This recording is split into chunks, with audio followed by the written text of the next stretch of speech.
Hello and welcome to BYJU'S Exam Prep IAS. A very warm good morning to everyone. I hope all of you are doing good. I welcome you all to today's live session of the Hindu Newspaper Analysis.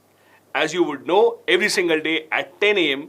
we are here for you to analyze the today's Hindu newspaper with both the mains and the prelims examination point of view. I hope all of you have been making it a habit to attend these classes live, and also I want all of your attendance to be at the Telegram channel as well. As you know, as soon as this session ends, we have a quiz based on these topics only on our Telegram channel. Please do attend that quiz as well to ensure that your learning is up to date. If you have still not become a part of our Telegram channel, you can always use the link given in the description of the video to become a part of that channel. Let's see what are the important topics that we have lined up here for you today. From the mains examination point of view, we have three topics.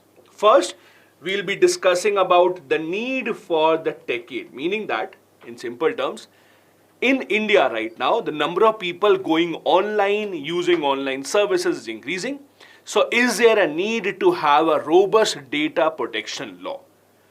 The need for data protection law, of what kind of data protection law it should be, that is what this article is all about. As you know, the government of India has tried to introduce data protection bill multiple times, but somehow it has still not been passed. Then we'll be discussing about the issue of street dog and human conflict. In the past few weeks, you would have seen a lot of very disturbing news stories where we see that street dogs have attacked certain children. There are children who have even lost their lives when street dogs have attacked them. That brings to light the question, what is this conflict between street dogs and human beings? What are the laws about it? What has the government done? And are we now in a position to stop that from happening?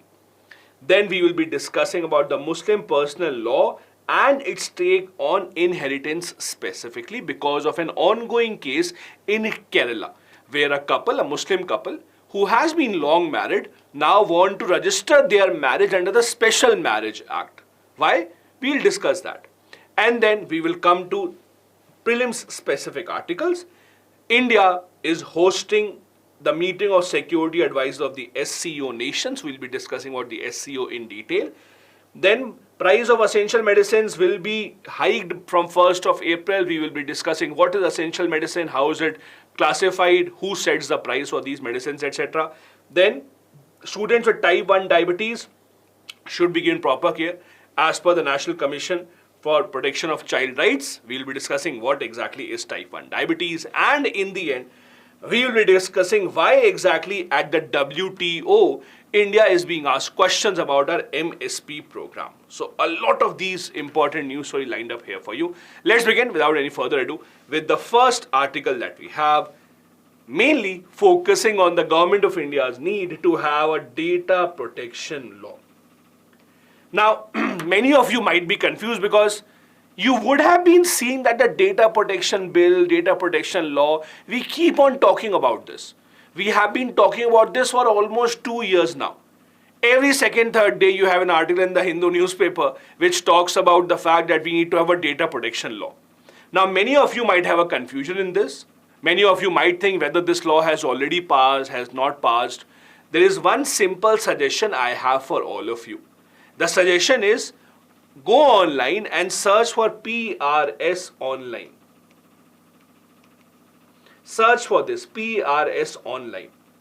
This is one website which will give you a lot of information about any bill. So for example, I'll give you a very simple example. So a few days back, I was taking a session in one of our classes and we were discussing about the minimum age of marriage. And I had told that in the minimum age of marriage for girls is 18 in India. And then everyone started saying, no sir, you are wrong. The bill has been introduced. Minimum age for girl marriage is now 21, not 18. And I tried to say, no, the bill has still not passed. The bill has been introduced. The government of India wants to increase the age from 18 to 21, but still the minimum age is only 18. So if you also have a confusion whether a certain bill which comes in the news, has it been passed or has it not been passed, the simplest way to do this is go online on this website PRS online. Just type the name of the bill and you will see the exact status of the bill on that day. That where has it passed? Has it passed in one house or two houses? Where is it right now? Is it with the committee? Is it with the President of India? Has it been made a law already or whatever? So there are a lot of laws that you keep on hearing about which have not really been passed in the parliament so far. The data protection bill is one of them. We keep on talking about data protection bill, but this has still not become a law in India. Please do remember that. Now, what is the need to have a data protection bill? I have discussed this earlier as well, and I'll discuss this once again. The simple idea about the data protection bill is that all the data that we are sharing online, you're sharing data with social media websites, on a lot of other websites, are these websites free to use your data to earn money or anything else? The simple logic is no, they are not allowed to use your data without your permission. Many governments across the world have made these laws about protecting the consumer's data. India still does not have that kind of a law. It is required because, as you know, increasingly more and more Indians are now going online. If you compare earlier, let's say 10, 12 years back to now, the number of Indians using these smartphones, using online services is much, much higher. Maybe your parents or you yourself would not be very comfortable ordering something online 10 years back. But now almost everyone is actually very, very comfortable ordering anything online. You have accounts on multiple social media websites. You keep on updating a lot of information. So a lot of information that you are giving on these kind of platforms, are they free to use that or not? This is what the question is about. Now, globally, different types of approaches are taken, and I want you to listen to this very, very carefully because this is important. Globally, many countries have passed their own data protection bills, meaning that globally many countries have told the companies that you can't misuse the data. There are two ways to pass such a bill, and please listen to this carefully. There are two approaches. One, sector-wise approach, and other is comprehensive approach. Now, what is the difference between the two? Let's take a very simple example. Comprehensive approach means the bill will say no social media website or no website can use any of the consumer data, full stop. That is an example of a comprehensive law. Comprehensive law means no website can use any personal data without the user's permission, as simple as that. On the other hand, when you have sector-wise law, sector-wise would be, let's say government law says, in the health sector, the websites can use this much data. If there are social media websites, then they can use this much data. If there are, let's say, fintech apps, they can use this much data of the consumer. If there are separate laws made for separate sector, that some companies can use some data, some companies cannot use some data, that will be called a sector-wise approach. Comprehensive approach will be one single law for every sector, irrespective of whichever sector you are talking about. So globally, there are different types of approaches. For example, let's talk about EU. Usually, EU is regarded as the ideal kind of a law when it comes to data protection. So EU has passed a law which is called GDPR. General Data Protection Regulation. It is a comprehensive approach, which is a very, very, very strong law. They have not made sector-wise restrictions, they have made a comprehensive law. On the other hand, USA has made sector-wise laws, that in the health sector, you can only use this much data. In the fintech sector, you can use this much data. Banks can use this much data. So it depends upon the different types of approaches that countries take. India still has to see which kind of approach we take. The draft bill that India has right now, which has not been passed, is more of a comprehensive approach. Also over here, I would like to urge all of you to do remember GDPR. This is something that has been a lot in the news, and these kind of questions are asked in the prelims as well. For example, prelims can very easily have a question. GDPR, often seen in the news, is related to which of the following countries or which of the following places. Options can be EU, Japan, India, US, Israel, China, whatever. So these kind of words that remain in the news are important, so please do remember that. Now, as I told you, the American model of how to protect the consumer data and the European model are different. European model is more comprehensive. It is not sector-wise. American approach is more sector-wise. That is, they are telling how exactly is it that different sectors are allowed to use the data. Health companies may be allowed certain use of data, fintech companies may not be allowed, but with EU that is not the case. They have banned the entire thing. Since India has still not finally passed the law, so we still have to see which kind of approach does India take. But it does seem that India may be going ahead and taking the comprehensive approach, where government of India is saying that the companies cannot use any data whatsoever.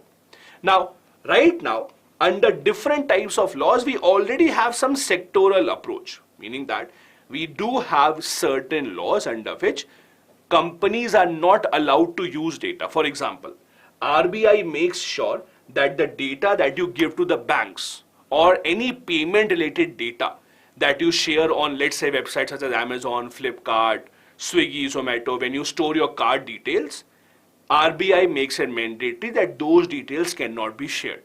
So even now we do have some kind of laws that protect your data from being shared, but India is looking towards a much more comprehensive law like the GDPR that we have in EU.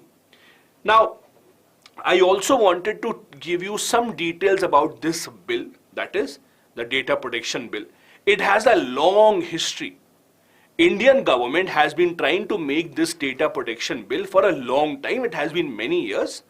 Somehow the government makes a draft and then they see a lot of criticism of the draft. They take the draft back. So far the bill has not been passed. Let me give you a quick timeline of that. If you see, the plan of such kind of a bill started from 2011 to 2014. This is when we had the talk that we should have something like a data protection law. Then October 2012, there was a committee made called the Justice A.P. Shah Committee. It was a committee to talk about how people's privacy can be maintained. Then we had July 2017. This was a time when a very important committee was made, and please do remember that. That is called the B.N. Shri Krishna Committee. I would urge you to remember this name. 2017 Justice B.N. Shri Krishna Committee was made. This is the committee on the basis of which finally the Data Protection Bill has been made. So Data Protection Bill has been made specifically by or on the recommendation of the B.N. Shri Krishna Committee. Then we had the Supreme Court coming in August 2017 saying that privacy is a part of fundamental rights only, in the very famous K.S. Puttaswamy case. Then August again, the committee was officially made. The committee released their report in July 2018. So about 1 year after its formation, they submitted the report on the basis of which the government of India made certain drafts of the bill. Right now also we have a draft of the bill that has not been passed so far, because again the government of India understands this is an extremely important kind of a bill and they want as many inputs as possible. Please do remember that it's not just India. In any country, whenever a government is introducing a law that would have an impact on the market, on the big companies, the government will not really bring that law in a haste. Government will always take as much feedback as possible, because see, this kind of a law can impact the business model of many companies. For example, how Facebook makes all that money, how a lot of these social media websites make a lot of that money. They make the money because they use our information. So the government also knows if they bring in such a law without even talking to these companies, the companies might see a lot of losses. It will not be good for India's image. So usually whenever we have these kind of laws, it does take a lot of time for these kind of laws to be passed. It's not just in India, but it's usually seen across the world. Now, I want to share with you certain features of the bill, but do keep in mind, as I'm telling you time and time again, this is just a bill. This has not been passed so far. Meaning that tomorrow if the bill passes, it might happen that the points that we are discussing, some of them have been changed slightly. The points that I am telling you right now are those points which are in the bill. The final bill, the final version that is passed may have certain changes, so you do keep a track of that. Right now, as per the bill, personal data is any data from which an individual can be identified. Before using anyone's data, the company has to take individual person's permission. So if Facebook, for example, has to use my data, Facebook first have to take my permission, only then they can use my data. Remember, whenever you make a web account on Facebook, WhatsApp, etc., you get that long document. At the end of it, you have to click I agree, only then you are able to make that account. All of you would have seen that. Tell me honestly, how many of you actually read that before clicking on I agree? Because you are in such a hurry to actually make that account that you don't even read what is written. You're like, okay, I agree, I agree, I agree, I agree. Let's go to the next step. Let me just make the account. On all those conditions, all those pointers that you see on those pages, one of the pointers is that we will use your data. If you don't want us to use your data, please don't make the account. So this is where the data permission comes in.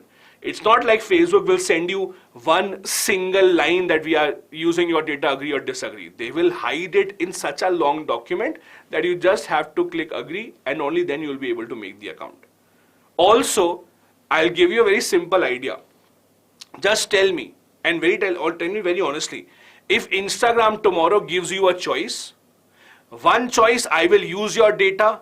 Other choice, if you don't want me to use your data, then you remove the account from Instagram. Tell me honestly, which one will you choose? Very honestly, the Instagram just gives you two options tomorrow. Either I will use your data, agree to it. Secondly, if you don't agree to it, I will remove your account, or you have to remove your account from Instagram. Just imagine, what would you take?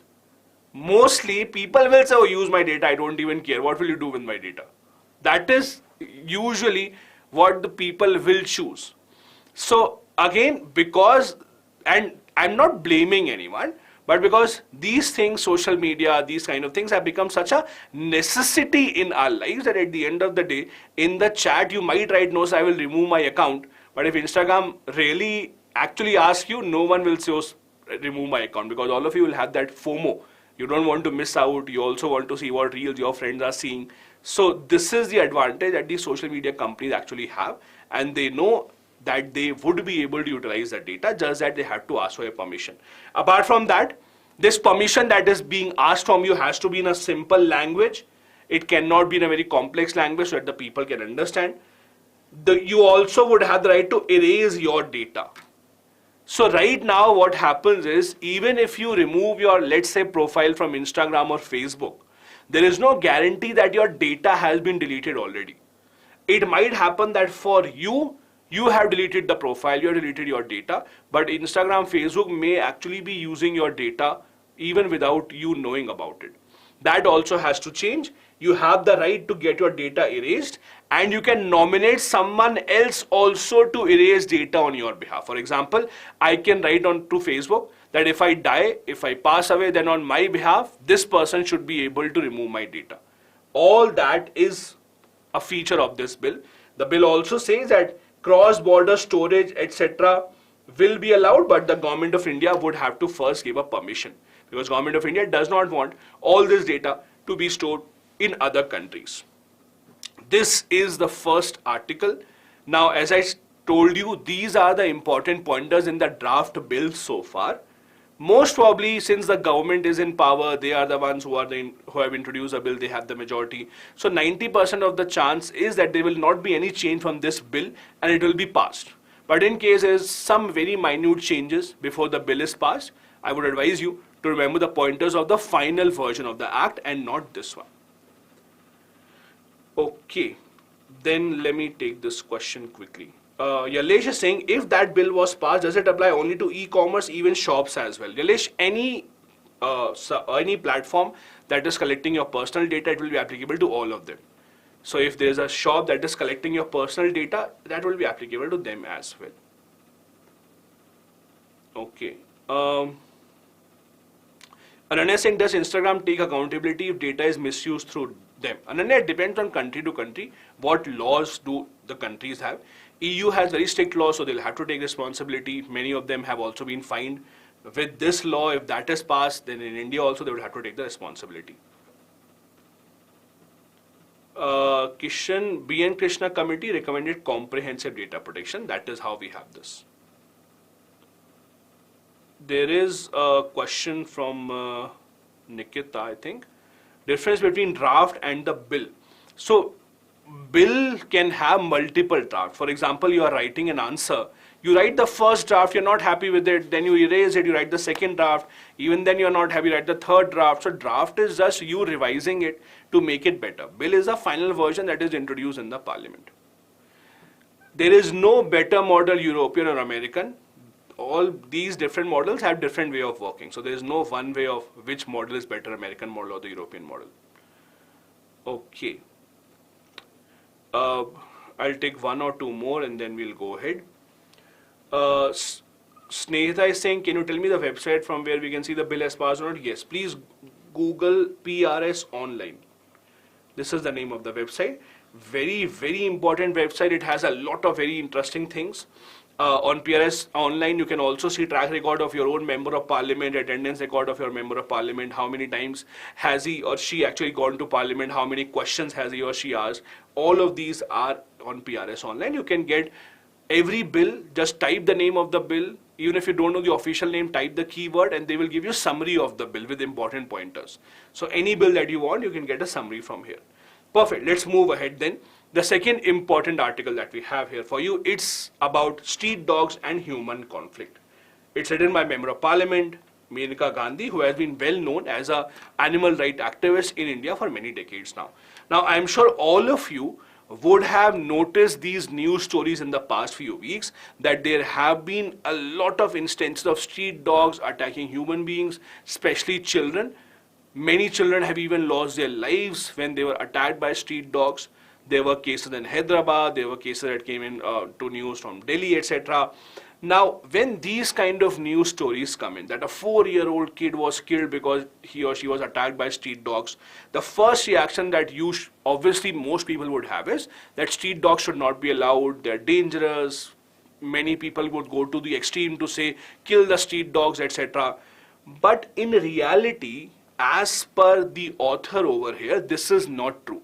The author is saying that most of these cases actually do not have the right reporting in the media. For example, the author is saying that the case of a 4-year-old who was actually killed in Hyderabad, the reality was that this 4-year-old had made it a habit of beating or harassing the dogs for a long time.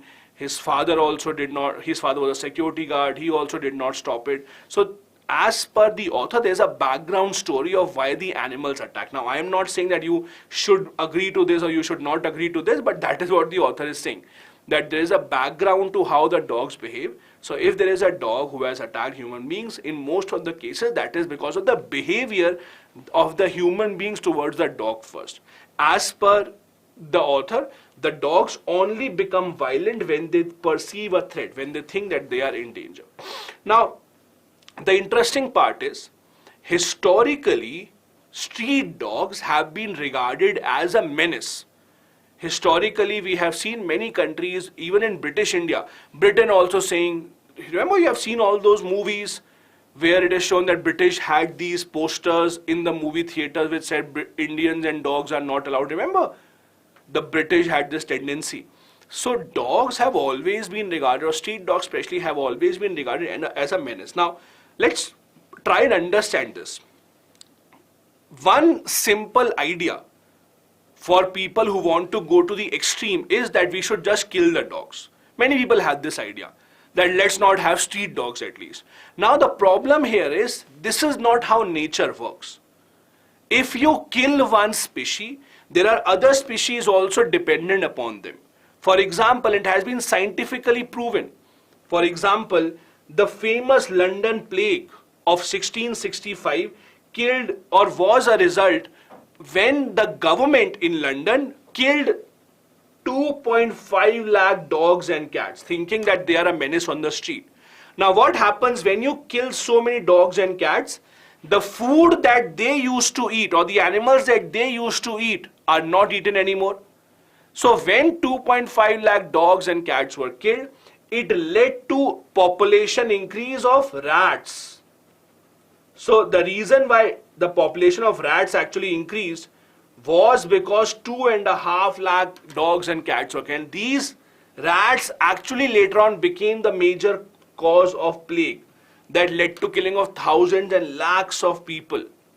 So whenever you say that the idea is that we should remove a certain species of animal, it would always have a disastrous impact. I think a long time back in one of the CNAs only, I did tell a story of what happened in China, something called Smash the Sparrow campaign. Do you remember that story? I told the story long time back. I think it was about an year back in one of the Hindu Newspaper Analysis sessions only. I was telling the story of Smash the Sparrow.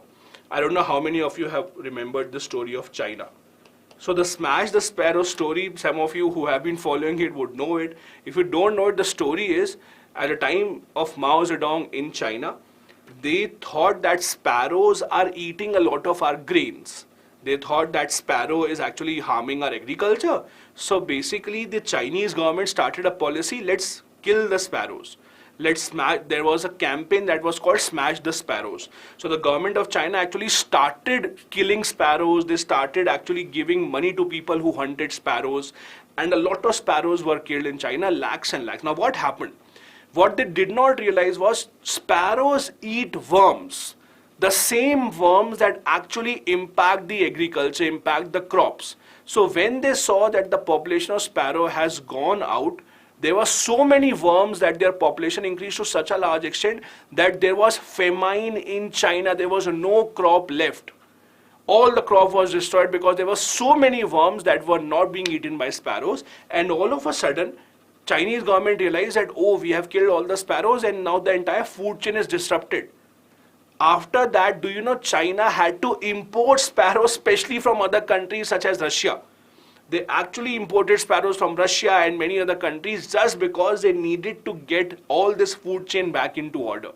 So as a human being, let's not just make an extreme plan, remove this animal, remove that animal, because every animal is built and it's a part of food chain because it is how nature works.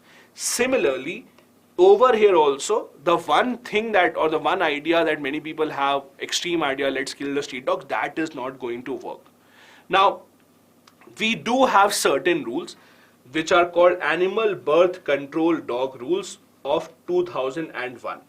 These rules have been recommended by WHO and the World Organization for Animal Health. Now, these are certain rules about how should the government actually make sure that the population of dogs, population of street dogs and other animals is protected, about their vaccination, etc., about their aggression. However, the problem is, in a country such as India, please try and understand this, in a country such as India, where despite all that progress, we still have a lot of poor population, would you really appreciate if the government takes away the budget from Manrega and gives a budget to, let's say, animal birth control rules? How would you think about a government? If the government is saying, I think dogs are very important, let us cut some budget from Manrega, or let us cut some budget from the food security program, let us give some budget to animal birth control rule. Do you think you would really appreciate the government? Not really, because the first reaction would be, the priority has to be the human being, right? That is what the first reaction should be. And this is why in countries such as India, where we are always in a very strict budget, not a lot of budget has been given by the government to such programs. So when these kind of programs are introduced in the first year, in the second year, you do see a lot of popularity for those. But after 1 or 2 years, everyone forgets about that. Because obviously, human beings take the first preference. You first provide for them. You first provide for your human population and then you provide for the hunger of animals, etc. And this becomes the problem. Now, Srimati Menka Gandhi, Member of Parliament, in this article, she has suggested one thing. She has suggested that the one good way to solve this problem is actually to adopt native dogs. Many of you who are watching this right now, I'm sure many of you would have dogs. Now, having dogs has changed considerably over the years. If you go back a couple of decades, just go back, let's say 20 years, 30 years, having a dog was about protecting the household. So you had those breeds such as a Doberman, you had the German Shepherd, etc. about 2-3 decades back. And then basically came an era where you did not really take the dogs for protection. Yes, they are protecting also, but you took the dogs for their indoor purpose. Also, Pomeranian, etc. became very, very popular. Now in the past few years, we have actually entered an era where dogs have become kind of a status symbol, where dogs have become a pet so that you can be Instagram worthy. So now when you actually buy a dog or get a dog, whatever word you want to use it, now when you get a dog, you want to get a dog so that the breed of your dog is appreciated by others. Now you want to, even in India, we have dogs which are not even suitable for Indian climatic conditions. Many of you would have seen people take dogs just so that they can make their videos, they can make their photos, put on Instagram. They are not dogs that will actually protect your household. They are dogs that will be sitting on the sofa much more than you will be sitting on the sofa. So the purpose of buying a dog, the purpose of getting a dog has changed considerably. I'm sure all of you would agree to that. I have seen so many, yes, as Yalesh is saying, I've seen so many Siberian Huskies. The place where I live, some of my neighbors have Siberian Huskies. Now, India is not a place where Siberian Huskies are supposed to be born or supposed to be kept.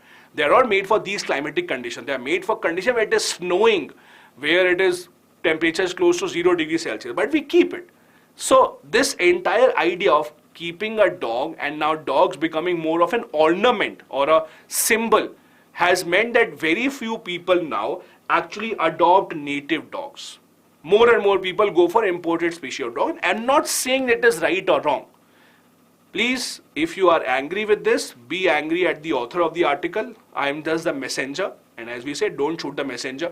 So the author is saying that adopt native dogs. The author is saying that importing other dogs is bad. You should not do that. As per the author here, if you see people in India most of people in India are fond of dogs. So we are a country that does not really hate dogs. As per the author, if 1 out of every 100 people adopt a dog from the streets, there would be no street dogs left.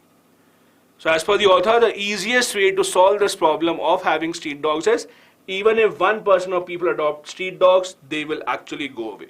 The government of India also prohibited import of pedigree dogs into India. So there are some species of dogs that you cannot import. By the way, let me give you a small homework, like yesterday as well. There is a state that recently made a law that if you have a dog, you have to get it registered with the government. Kind of a license, or kind of basically you have to basically tell the government that you have this kind of a dog. Every dog has to be registered, even if the dog is your pet dog. You have to get it registered. You have to tell me in the comment section after the video ends which state is that. Recently, one state made this compulsory law that you have to ensure that your dog has to be registered. Do tell me in the comment section. Anyway, the author is saying that native dogs are much better suited for India. They have a much better immunity system. They can be much better taken care of. So we should actually go ahead with that. Now, what I would want you to do is, apart from this article, I would want to share with you something called Animal Birth Control Rules of 2022. These rules were issued by the government recently. They were issued by Union Ministry of Animal Husbandry and Dairying under Prevention of Cruelty to Animals Act of 1960.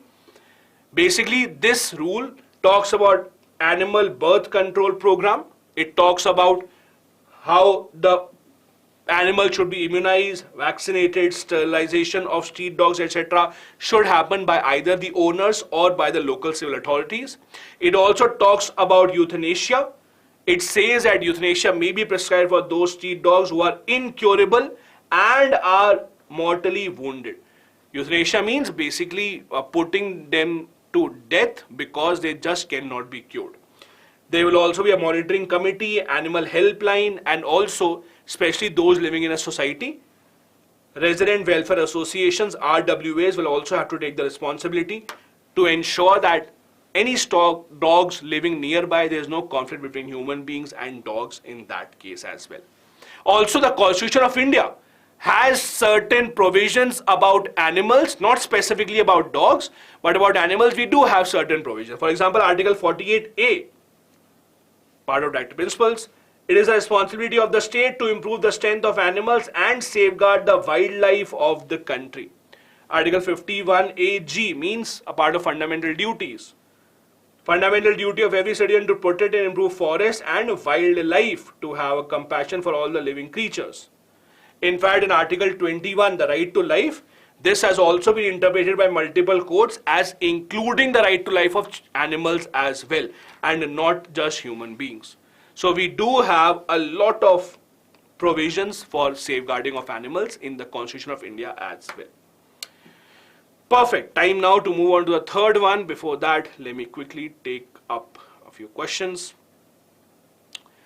Okay, I have a question from Kasi. Why they need a license to a dog? Is there an advantage for in that state? So basically what the state wants is, let's say there is a news that comes in that a dog has bitten someone, or the dog has attacked someone. So right now the issue is, you cannot put responsibility on someone. If the dog has attacked, let's say, a human being, you can't put the dog in jail. So who do you make the dog, who do you make actually accountable for the dog? This is when dog registration comes in. So when the state says that you have to register the dog, it is more to fix the responsibility of the owner to the dog. That if your dog now does something, you will be the one held responsible. That is how it usually works. Euthanasia, those who are asking, euthanasia basically means the right to die. So euthanasia in simple terms means if you want to die, you should be allowed to die. There are two concepts to this: active euthanasia, passive euthanasia. Active euthanasia means that you are not dying on your own, but you will be given poison, for example, or you will be given some poisonous gas and then you will die. That is active euthanasia. Passive euthanasia means that you are not dying, but you are artificially kept alive with the help of machine. Let's say there are some patients who are on ventilators. If I just switch, not me, but if doctors switch off the ventilator, the person will die automatically. That is called passive euthanasia. So passive means that you are not killing someone actively, but you are not keeping them artificially alive. Active, on the other hand, means a person is not being killed or is not dying. You actively kill him or her by injecting whatever you want. That is passive and active euthanasia. Perfect. I have one more question. Braham is saying, is there any restriction on imported dogs? Yes, there are certain species of dogs that cannot be imported. There's a long list that the government of India publishes. Anyway, let's move on then. The next important article that we have here is about an interesting issue that has happened in Kerala. That is why the article is about the Muslim personal laws on inheritance. So basically the issue is, there's a couple in Kerala right now. The couple is married for a long time, no issues with that. The issue is that this couple, now please understand this very carefully. This Muslim couple in Kerala have 3 daughters. They don't have any son. They only have daughters. Okay. Now the problem is, as per the Sharia law about inheritance of property, they cannot inherit entire property to their daughters. And we'll discuss about how it works. As per the Muslim law of inheritance, if you only have daughters, you don't have sons, you can inherit some part of the property to the daughters, but other part of property will go to your other blood relatives. So let's say the husband's brother will get some property, the wife's, someone else will get the property, but all the daughters will not get 100% property. That is the problem. Because of this, this couple has now gone to the court. They are saying that we want our marriage to be registered under Special Marriage Act. So we have a law, we have discussed this earlier as well, Special Marriage Act. Special Marriage Act mainly is considered as the law of marriage that is secular in nature, that is basically apart from all the personal religious laws that we have. So this Muslim couple wants their marriage to be registered under Special Marriage Act so that their property can be inherited by their daughters entirely, completely, without any restriction. That is the entire idea. Because if the Muslim personal law would apply on their daughters, they would not be able to get their entire property. That is the entire problem. Okay. Now let's see what exactly is the Muslim personal law right now on inheritance. How does it work? As I told you, they want their marriage to be registered under the Special Marriage Act, and they are married for a long time. There is no problem with their marriage. The problem is about the inheritance. So let's understand how does it work. So basically, the Holy Quran talks about the principles of inheritance of property in different cases. Let's try and understand. In first case, basically how it works in Islam is, a daughter will get half of the share of the son. Let's take an idea. Let's say a person passes away and the property of the person has to be distributed. There are daughters, there are son also. Whatever the son gets, the daughter will get half of that. So if the son gets 10 lakh rupees, daughter will get 5 lakh rupees. That is the first idea. Daughter will get half of the son. Second, apart from this, a man has the responsibility of bearing the expenses of the family. That is the logic behind it. The logic is, why is it that the man has been given double the inheritance as compared to daughter? Because you're understanding it, the man would have to bear the expenses of his family. So when the man marries, his wife, the children, their expenses, because they are the responsibility of the man, that is why the man would get double the share. Now second point. Second point is, if the husband dies before the wife, if the husband dies before the wife would only get 1/8 share in the property. The wife will only get 1/8 share. If the couple has children, she will get 1/4 otherwise. So basically 1/8 if the couple has children, otherwise, and other part will be divided amongst the children only. If the wife doesn't have any children, then she'll only get 1/4 of the property. What will happen to remaining 3/4? Remaining 3/4 will go to the blood relatives of the person who died, that is their brothers, etc. So in this case also, wife will not inherit the entire property of the husband. Third, if the couple only has daughters, which has happened in this case, if the couple only has daughters, then daughter can inherit only 2/3 of the father's property. Daughters can only take 2/3 of the father's property. Remaining 1/3 will go to paternal blood relatives. So the blood relatives of the parents, this is where the property will go to. Now, you don't have to remember this specifically. Please understand something. Mostly you will not see very religion specific questions asked in the prelims exam. Because if a religion specific question is asked in the prelims examination, it will be unfair to those who are not from that religion. For example, if someone is a Hindu and a Hindu religious practice is asked, then Hindus will be able to solve that question easily. Others might not be able to do that easily. So that is why very core religious based questions are usually not asked, because that will create a bias in favor of those who belong to that religion. So in these kind of news stories, what you have to understand is, you have to understand again connected to the debate of uniform civil code. Uniform civil code again is the idea that there should be uniform civil laws irrespective of your religion, and connected to the idea of Special Marriage Act, how is it different? Rather than remembering 1/3 in what case, 1/4 in what case, 1/6 in what case, that may be important for you in real life, but for examination it will not be asked, don't worry. Because again, religion specific questions are not asked, and the simple reason is that it may create a divide. If there is a historical issue, that can be asked based on religion. So if there is a very historical issue that 1000 years back something happened, then it can be asked, but usually contemporary religious issues usually are not asked, because that will be in favor of someone. Now apart from that, as per the article here, there are two options that are available to the parents. One option is they can make a will, or as you call in Hindi, wasihat. In their will, they can tell where exactly will their property go. Apart from that, they also have one more option. There is an option called hiba. So again, there is a word called hiba.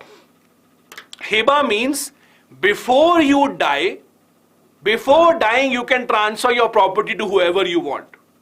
See, inheritance only happens after the person passes away.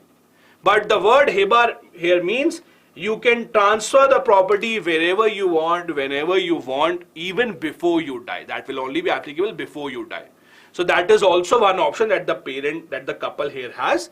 But again, the couple is opting to go towards the Special Marriage Act, so that this law will not be applicable to them. Now, the personal laws in India, and there has been a lot of discussion on the personal laws in India. Personal laws in India especially means that there are different laws for different regions for issues such as marriage, divorce, inheritance, etc. So there are different personal laws depending upon different religions. We have the Hindu Succession Act of 1956, for example. And please do remember this fact, by the way, the Hindu Succession Act of 1956 also gives a guidelines for property inheritance for Hindus, Buddhists, Jains and Sikh as well. Please do remember this fact. Again, I'll repeat it. For Buddhist, Jains and Sikh, they don't have a separate succession law for them. The Hindu Succession Act of 1956 gives the provisions for inheritance of property for Buddhists, Jains and Sikh as well. What about the others? Parsi, for example, there's Parsi Marriage and Divorce Act of 1936 that talks about their religious rights mainly. So not all the religions have their own specific religious laws. Some laws, let's say the Hindu Code Law or the Hindu Succession Act, will apply to other religions as well, such as Buddhists, Jains and Sikh. Then we have the Special Marriage Act of 1954. The simple idea of Special Marriage Act of 1954 is if two people from different religions are getting married, then what law should apply to their marriage? For that purpose, the Government of India passed a Special Marriage Act of 1954. That doesn't mean that only people of different religion can get married under this law. That is not the case. Please remember, I'll repeat it. That was formed mainly because if there are people from different religion who want to get married, they don't want their personal laws to be interfering with each other. In that case, they can get registered under Special Marriage Act. However, even two people belonging to the same religion can also get married under the Special Marriage Act, as is happening in this couple's case. Special Marriage Act of 1954. This is the law, as I told you. This was mainly made so that people who want to get married beyond their religion, that is applicable for them. It is applicable to people of all faith, remember, across India. This act registers marriage, gives it the legal recognition. It has inheritance rights, succession rights, social security benefits, etc. Also, this act does not allow polygamy. It declares a marriage as null and void if either of the party living at the time is incapable of giving valid consent to the marriage. So both of the parties involved have to give consent for the marriage. Only and only then the Special Marriage Act can legally recognize the couple's marriage. This is how this works. Under this law, there has to be a written notice period given to the officer of the district. By at least one of the parties should have lived in the district for 30 days before the notification. So if you have to get married under this act, you have to give a prior notification in only that district where at least one of the parties has been living for 30 days at least. Also, a person can raise objections to this marriage within 30 days as well. If there is someone who is objecting, saying that no, this marriage is not happening as per the law, one of the parties is forcibly marrying the other party, and someone can raise objection also within 30 days. Minimum age of marriage under this law is 21 for males and 18 for females. This is the Special Marriage Act under which they have applied that they want to get registered. Perfect. Let's move on then to the prelims specific point of view now. These were the mains articles. From the prelims point of view, we will be discussing those articles which have a probability of being asked in the prelims, some factual information more specifically. The first one, as we discussed, is about India hosting the meeting of security advisors of SCO, that is the Shanghai Cooperation Organization. A few years back, there used to be a time when we used to have a lot of news stories about BRICS. We were a lot interested in the BRICS group, the BRICS meeting, everything made news about BRICS. Now we are living in an era where SCO and Quad have taken up that time period. Quad and SCO are the ones which are covering more or which have occupied most of our news stories now. The Government of India is a lot more interested in SCO and Quad as compared to BRICS, IPSA or other organizations. Now SCO has a lot of different meetings. Security advisor meeting is being held. Now, it is important because it will have participation from the Russian security advisor as well. This will be hosted by our National Security Advisor, Shri Ajit Kumar Doval or AK Doval. Now, the interesting part is Indian and Russian security advisors have been meeting multiple times. As you know, recently, Mr. Doval visited Russia, where he in fact had a one-on-one meeting with Vladimir Putin as well, and he was hosted by the Russian National Security Advisor. China and Pakistan, as you know, are also part of SCO. They will be participating in this meeting virtually without coming to India. SCO, as a matter of fact, for prelims examination, mainly has a Central Asian nations, China, Russia, India, and Pakistan. This SCO started as a group called Shanghai 5. Also, many of you might have heard that Iran is now a member of SCO, right? But please remember, Iran is not officially a member yet. Iran will officially become a member this year, but it has not become a member yet. Iran has applied to this. They want to become a member, but they have not become a member so far. Please do remember that as well. There are a lot of things about SCO that I would want all of you to remember. As I said, SCO and CORD are the two organizations where the government of India has been focusing the most in the past few years. So for examination also it is important. SCO started as a group called Shanghai 5. It was in 2001 that the group first started. The official language of the group are Russian and Chinese. The secretariat is in Beijing. They have one very interesting organization within SCO that is called RATS. RATS stands for Regional Anti-Terrorist Structure. Usually when you have these multinational organizations, you don't have these kind of organizations, but RATS is a specialty. The objective is under RATS, all the member nations of SCO have agreed to share terrorist related information with each other. So anyone who gets information about terrorism or terrorist related activities, they will share this with each other. That is what RATS is about.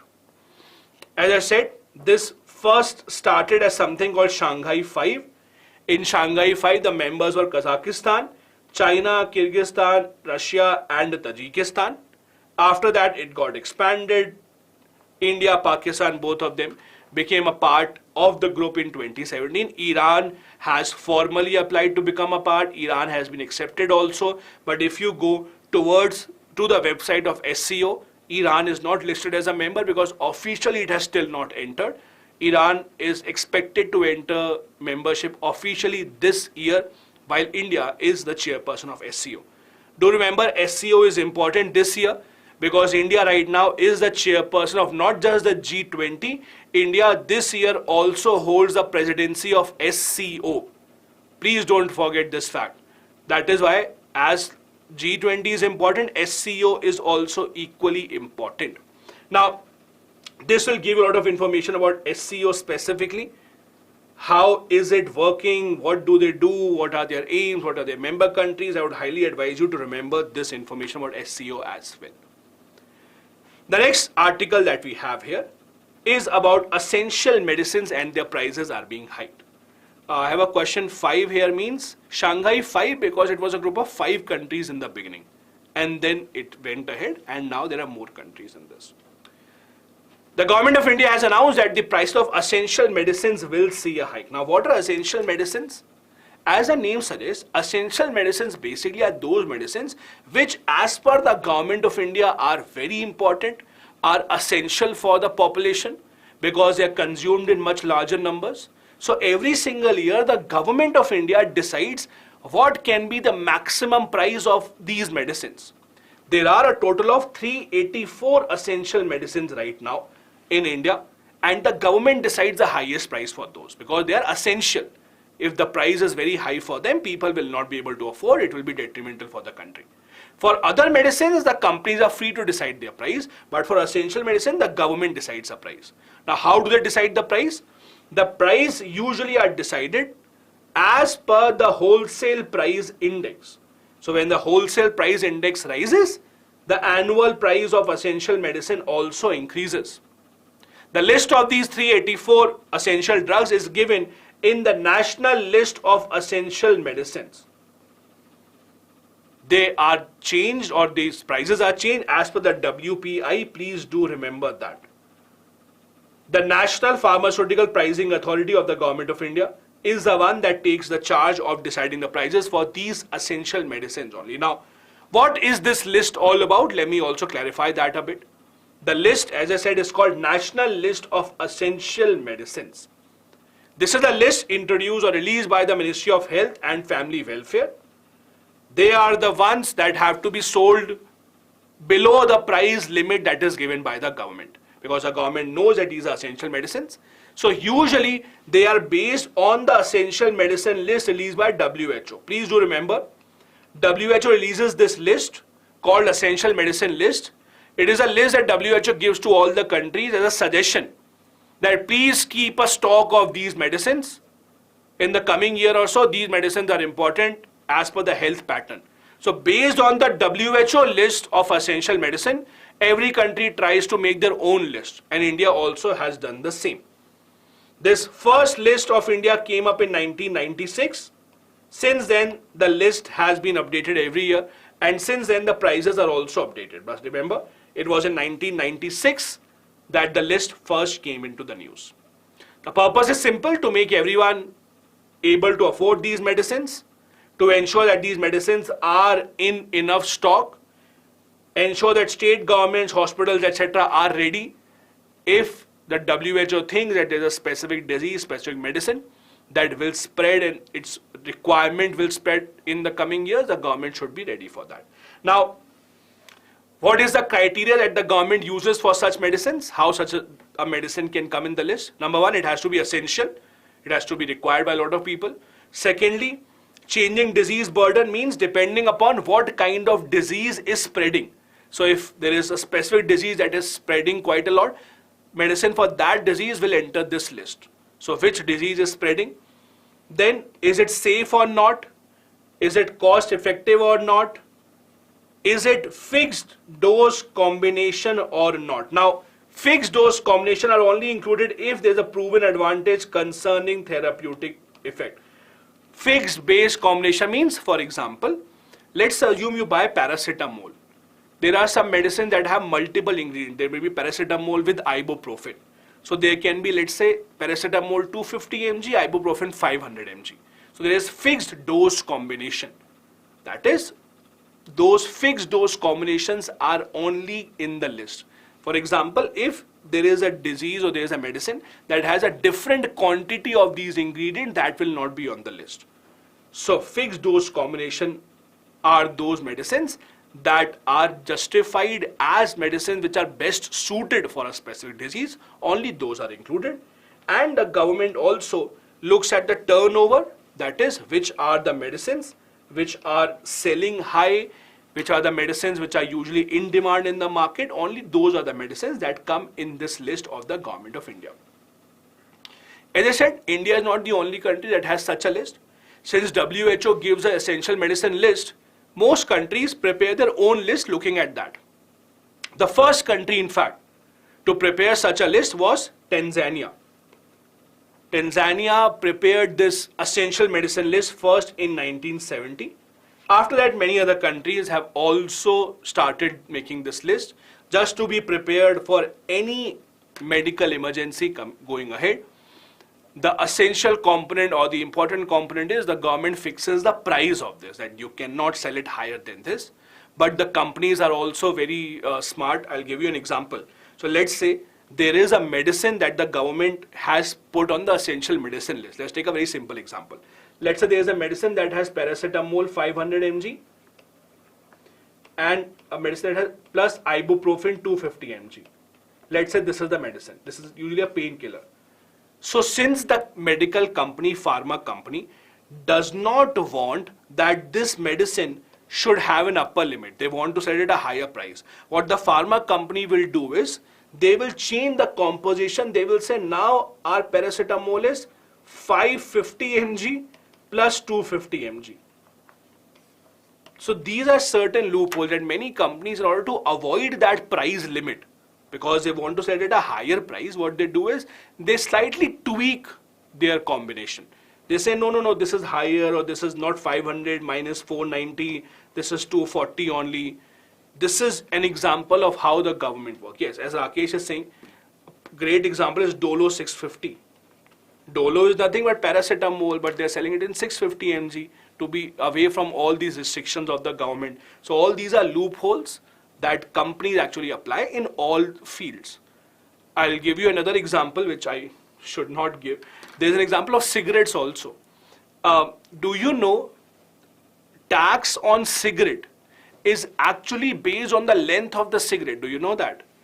The government of India, when they decide the tax on cigarette, they actually measure how many centimeters a cigarette is, and based on that size, the tax is then imposed.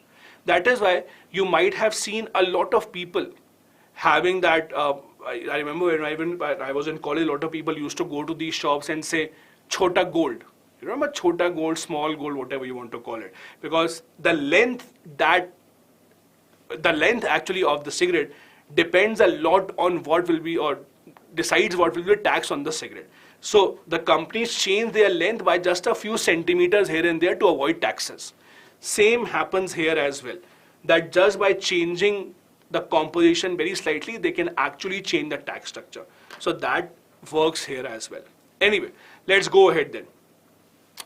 The next article that we have here is that the National Commission for Protection of Child Rights has said to education institutions that students suffering from type 1 diabetes should be given proper care. Now, as you know, there are usually two types of diabetes, type 1 and type 2.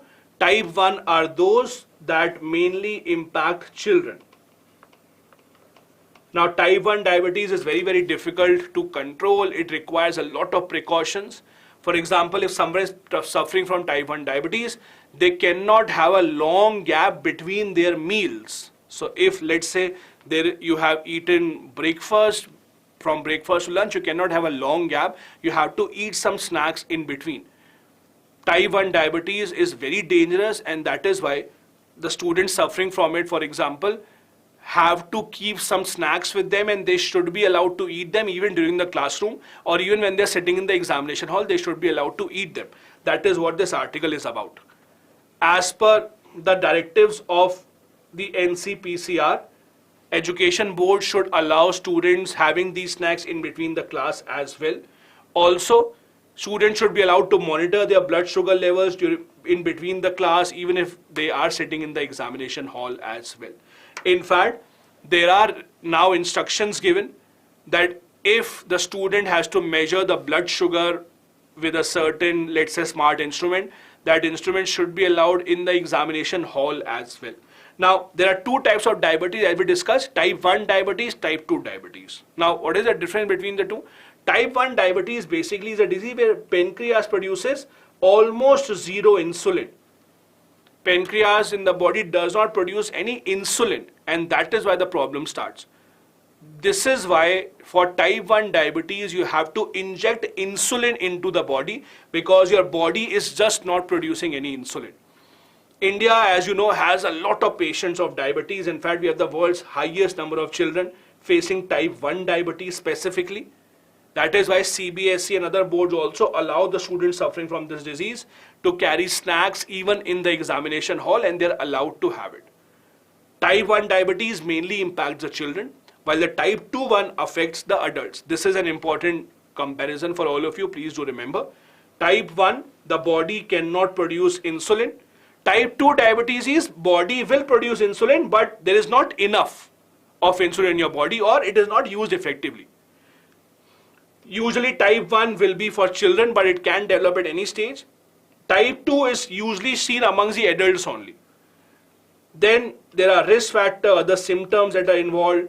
The problem is type 1 diabetes has no prevention method, because again, the pancreas is just not producing insulin. Type 2 can still be corrected with healthy lifestyle. That is also a big difference between the two. That is why type 1 is much more dangerous. Type 1 is very, very difficult to control. There are no known precautions. Type 2, there are still precautions such as healthy lifestyle. Do remember this table as well. This is again one more graph to show you, or one more picture to show you how does it actually work. As you can see, usually the glucose will enter your blood cell. It will be used for energy. In type 1 diabetes, glucose does not enter the cell, and that is why the blood cell doesn't get enough energy. In type 2, the cell does not respond to insulin. The cell does not actually respond to enough insulin, and that is why you have to change your lifestyle. Please do remember 1 and 2 and the differences between the two as well. The next article that we have here is from the WTO, where a lot of countries are questioning India's MSP, minimum support price. Now, what exactly is it that the WTO have a problem about? What is MSP? Let's try and understand this. See, WTO has an issue of agriculture subsidy. Please understand something. WTO countries have an issue of agriculture subsidy, meaning that developed nations don't want other nations to give agriculture subsidy. Let's try and understand with a very simple example. Okay? The government of India says that everyone will get rice at 3 rupees per kg. Okay? Under food security program, government of India says we will sell rice at 3 rupees per kg. But the farmer is not selling at 3 rupees per kg. Let's say farmer will sell at 30 rupees kg. So government will buy at 30, sell it at 3. So the remaining difference of 27 rupees per kg, government is spending from its own pocket. This is the subsidy in between. This is the food subsidy, agriculture subsidy. Because we have a large poor population that cannot afford market price rice or wheat, government of India subsidizes it and they get it at a very cheap price. So now what is the problem that developed nations have? America, for example, says the problem is that Indians, when they buy rice at 3 rupees per kg, they don't eat that rice. They export it to their neighboring countries. They send it to Bangladesh, they send it to Nepal, they send it to Bhutan, they send it to Myanmar. Their farmers in those countries will then suffer. Because in those countries, people will buy rice from India illegally. They will buy a rice at 10 rupees per kg. So in simple terms, as per the developed nations, as per America, as per other developed nations, agriculture subsidy distort international trade. That is a simple idea. They say that you sell this rice internationally, they distort international trade. India says that is not the case. India says our subsidies is only for our citizens. We are not giving this subsidy so that other people can benefit. It is for our population, and every developing country has this. So the idea is basically there is a limit on maximum amount of subsidy that a government can give. The limit is developing countries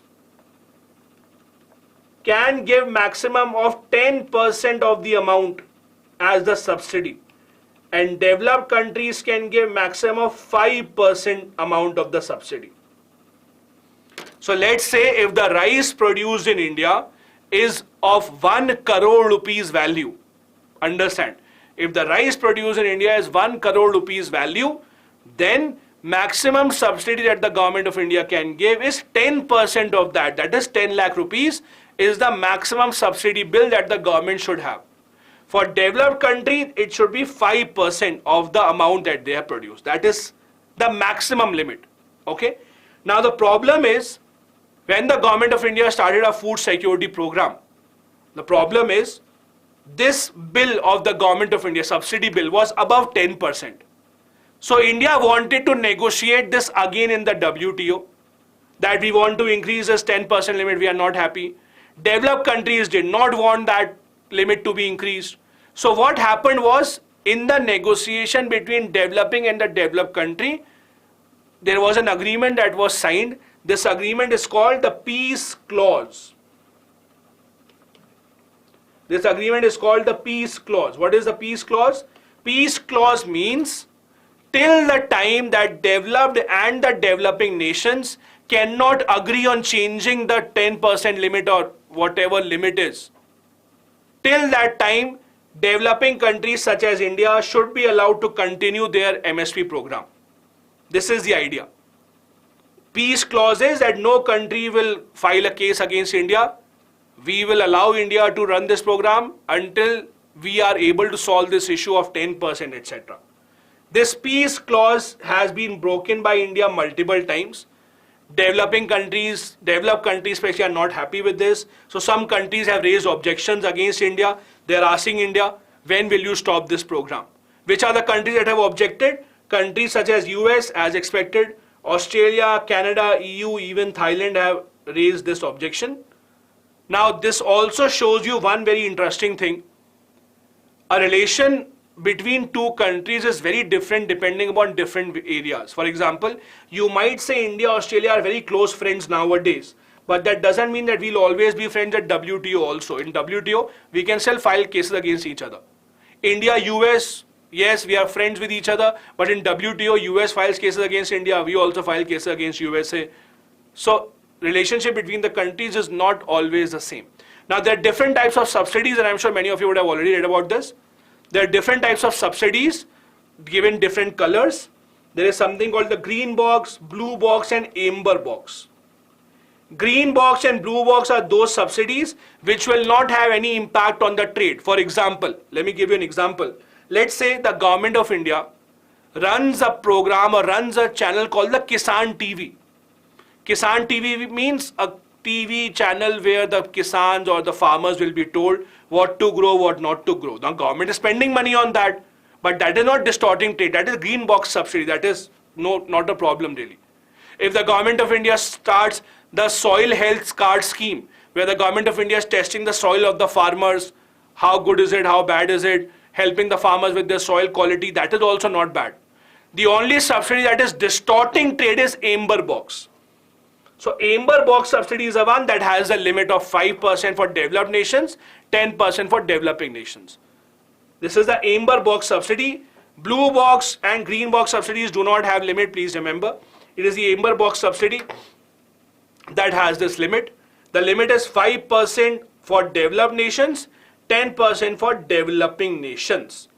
We want this limit to be changed, we want this limit to be higher, but the problem is that limit is not going higher as of now. Because of that negotiation, at least for now, there is a peace clause that has been signed. Now, I have a surprise question for you. I'm sure all of you would be fed up of answering question from GS 1, 2, 3. So finally, I have a GS 4 question for you. It's a case study. So let's have some practice for case study as well. Rather than just writing answers for GS 1, GS 2, GS 3. Let's see if you can actually write an answer to this case study as well. Because again, that also is a major part of a mains examination. So this is a case study based on the concept of stray dogs and human conflict. So this is your practice question for today. You can feel free to actually write this answer on our student answer writing portal as well. As you're in the student answer writing portal, you can check each other's answers, give each other feedback as well. So let's see if you can learn from each other from this. You can also leave it in the comment section so that you can learn from each other as well. Perfect. That brings us to the end of the session. I'll now see you tomorrow. Again, 10 a.m. sharp. Don't forget to join in. Have a good day ahead. Bye-bye. Jai Hind.